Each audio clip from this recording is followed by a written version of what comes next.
just heard from teachers worry that the books in their classroom shelves could cause them to run afoul of new Florida laws. They actually fear they could even face criminal charges.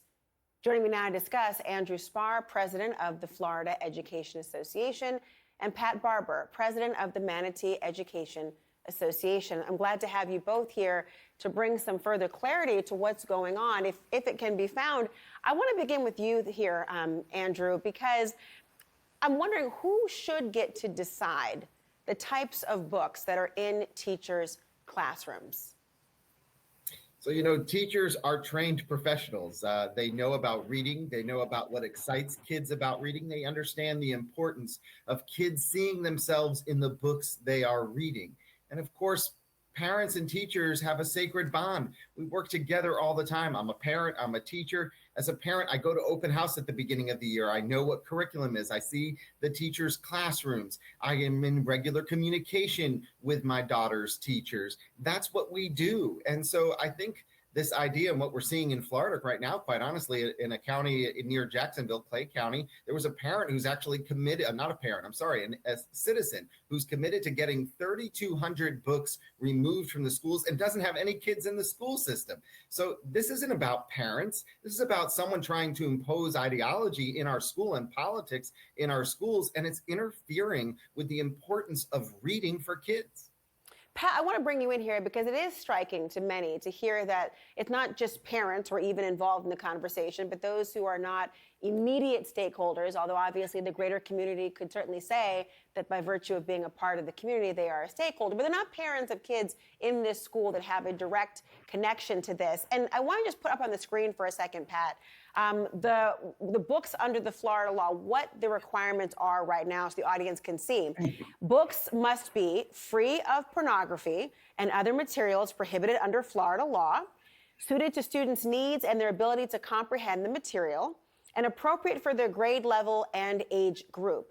Some of these seem obviously like a no-brainer, the idea of free from pornography, although the Supreme Court has trouble identifying it unless they actually see it. But the idea here, Pat, of where things stand, is this just a very subjective notion that just is going to be classroom by classroom with no universal standard to guide?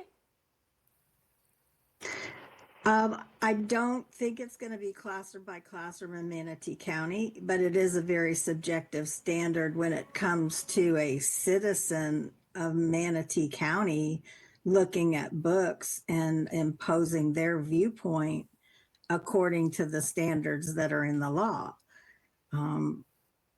Teachers are trained professionals. They do know what's age appropriate, and teachers and parents work together all the time to determine what a parent finds acceptable for his or her own child as far as reading material. I do wonder, Pat, in the conversation about parental rights, which obviously is coming up more and more, and I'm a parent of school-age children, elementary school to be specific. I certainly would like to be able to weigh in and be a part of and have this symbiotic relationship with the school.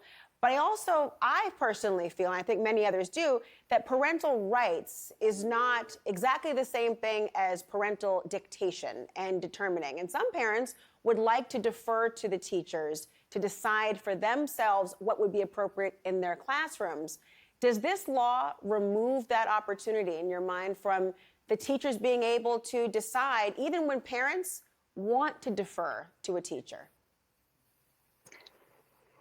It interrupts the conversation. I wouldn't say it necessarily removes it, but it definitely circumvents and interrupts that conversation because it inserts people other than the parents into that conversation.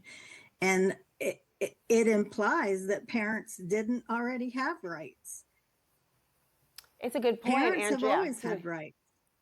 Certainly, I didn't mean to cut you off, Pat, but that's a very astute point. And Andrew, I want you to respond to it because you do see this emergence of this thought of it's almost like this is a novelty. A parent finally has rights in a classroom. And certainly we have the ability to speak up. But I really do wonder about this issue of parental rights as a talking point as opposed to what actually happens in the classrooms, to Pat's point. and really what it's doing to the morale of teachers. I mean, teachers are being asked to do everything, including, sadly, trying to keep students safe in a world of gun violence. And it's a horrible tragedy to even think about that. And now the idea of being told they have to cover up books and they have to have that scrutiny, what is that doing to morale? It's killing morale. Let me tell you a story of a media specialist, a librarian in Clay County, Florida, who told me the other day how she had a student with special needs who was coming into the library last year every other week to read books about cars. This is a high school student who struggles academically, has special needs, and was reading about cars. And she was told this year she couldn't buy any new books for the media center until the state implemented this new law and did a training on it.